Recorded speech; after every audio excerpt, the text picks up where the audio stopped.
We're back, 7:40. It is a long, long time. In depth today, firsthand look at what it is like to be stuck in space. Butch Wilmore and Sunny Williams traveled to the International Space Station on Boeing's Starliner back in June. It was supposed to be a 10-day mission, but this morning they're entering day 65 and have been told they may not return until next year. February of next year. So for a look at what the astronauts are facing, we want to bring in someone with firsthand experience, Mike Massimino, a NASA astronaut.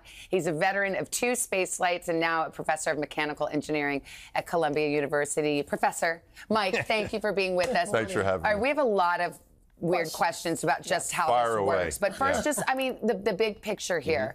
I mean, you get sent on this craft, the Boeing Starliner, and now it's delayed.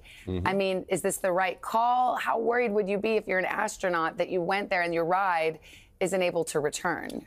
I think the astronauts, if I was up there, I would have confidence in the team in place on the ground making those decisions. There's a lot of dedicated people who are looking at this, both at Boeing and at NASA. I know the folks who were in charge down there. They've been there for decades. And so as an astronaut, my thoughts would be they're going to make the right decision, whether that means we come back on the Starliner or we stay on orbit for a bit longer.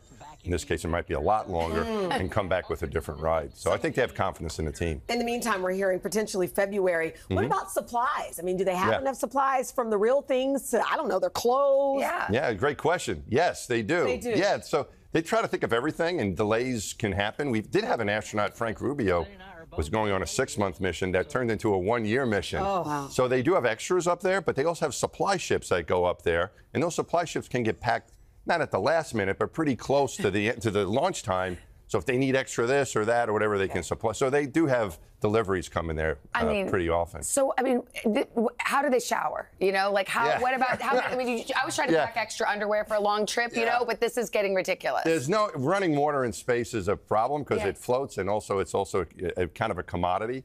So you do the best you can with kind of like a sponge bath, but you don't take a good shower. Yeah, that kind of thing. And you have waterless shampoo you can use. So you do the best you can. It's close but you certainly miss it.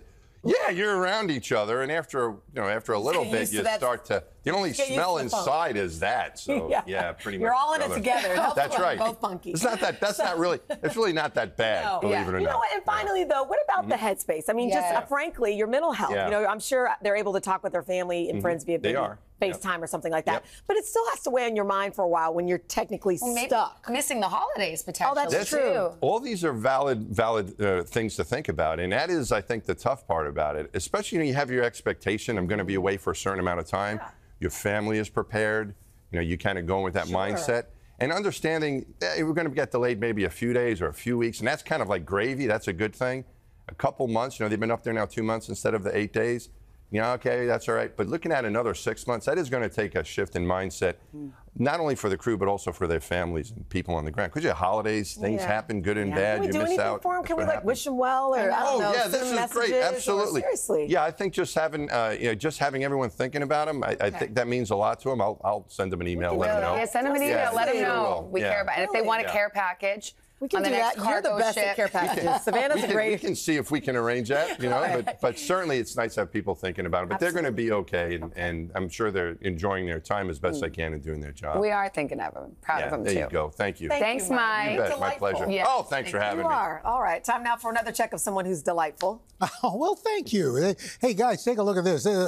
They had this crazy dust devil, beach devil kind of, that happened down in Florida near Destin Beach, and it picked up a lot, luckily no injuries, but picked up a lot of umbrellas and sent those things flying, and that can be dangerous. So thankfully that is done. And by the way, the Perseid meteor shower we were talking, Mike, we were talking about are you looking forward to the Perseid meteor shower? Oh, yeah. It's a huge event. Yeah. Very exciting. Tell the people. Everyone wants to get out. Look up. Did you hear that? Yes, we did.